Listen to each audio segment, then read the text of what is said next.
Hello and welcome. This is Brent with Simplexity Analytics. This is a video tutorial on how to read and interpret our seasonal monthly heat maps. This particular heat map is for March of 2023 and it's the S&P E-mini futures contract. The first thing we need to go over are the columns along the top. We have the date, which I mentioned. These are all the dates in March. We have the day number counters here, the first column being the TDOM, which stands for trading day of the month. This is a counter that counts every trading day of the month. Obviously, it skips over the weekends because there's no trading on the weekends, and it ends on the last day of the month, which is the 23rd trading day that month. The trading day left in the month is simply the reverse. 1 day left in the month, 23 days left in the month. The trading day of the year is a counter that begins in January and their very first trading day that occurs during the year, and this one ends in December. It happens to be that the 40th trading day of the year is the first trading day in March. Next, we have the other columns along the top. These columns will show the actual results of our back tests. This column here is the date. So what that means is the back-tested trades in this column correspond to the date they occurred on. The trading day of the month column corresponds to this column here, the particular trading day that month. The trading day left in the month corresponds to this column here. The trading day of the year corresponds to the trading day of the year column right here. And then we have two holiday columns. Holidays don't occur every month, and some months have multiple holidays. So it happens to be there weren't any holidays in March, but there is one in April. There's a Good Friday holiday in April, and what we do is we always calculate 10 days before and 10 days after each holiday. So that's what this counter is here. This is counting back to 10 days prior to the Good Friday holiday. So we only see days 10 through 5 showing here in March. The rest will be shown in April.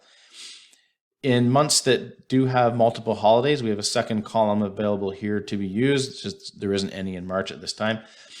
The 5-day hold column, that's a totally kind of different trade. We'll touch on that at the end. Next, let's go over how these back tests are tested. So for example, we'll take this trade right here, this green one here. So this is a TDOM trade.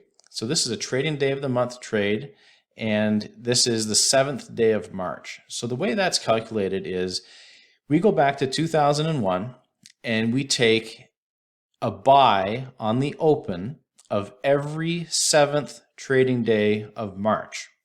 And then what we do is we have it set that we hold it throughout the following trading day, and if the close of that next trading day is profitable, we will immediately exit with a profit at the following open.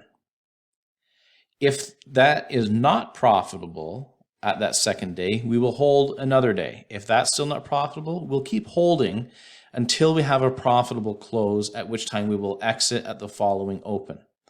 Now, if the market goes against us, this particular market, the S&P E-minis, we use a $2,000 stop. So all these results you're seeing here are based on exiting on the first profitable opening with using a $2,000 stop.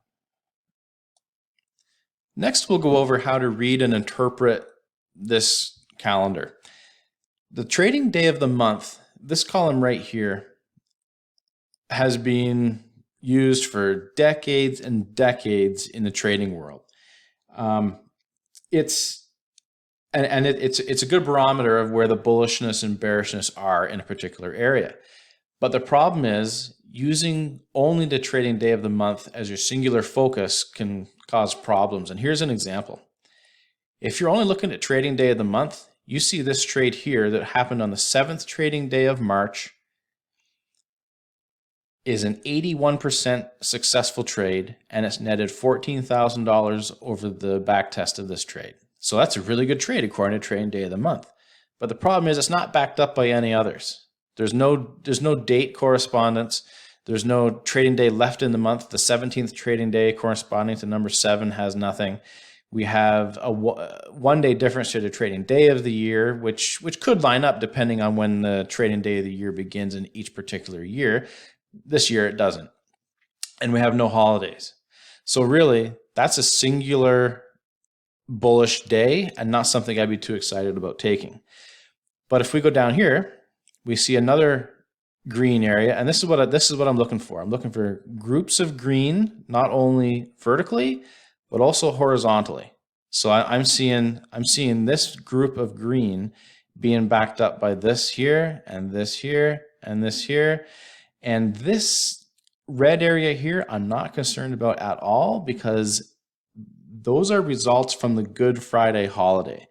And the thing about the Good Friday holiday is it's on a different week every year. So that column there is gonna move depending on the year it is and where Good Friday is. So the fact that there's red there doesn't affect this trade at all.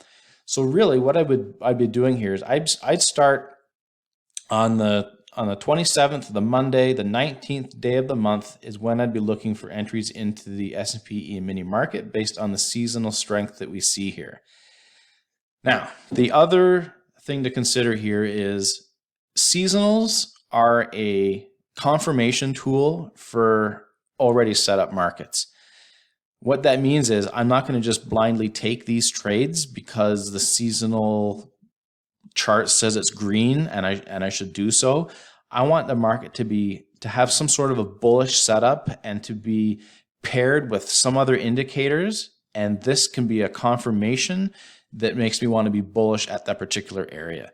And also what it's going to do, it's going to keep me away from being bearish at this time. So when I see these big clumps of green, I'm looking for areas to enter the market long.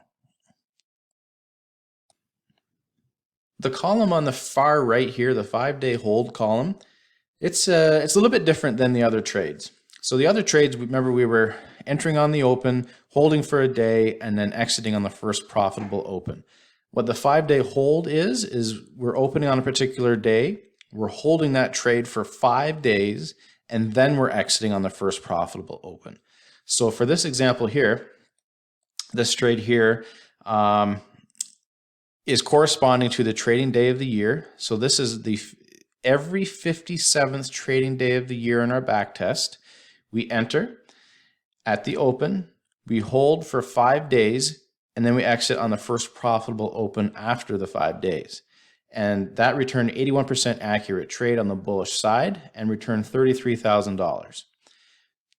So the trades that are going to be posted in this column are really they're kind of the cream of the crop. They're the very most bullish areas of the year based on multiple days, not just singular days here and there. This is a 5-day area of sustained bullishness for these markets during the year.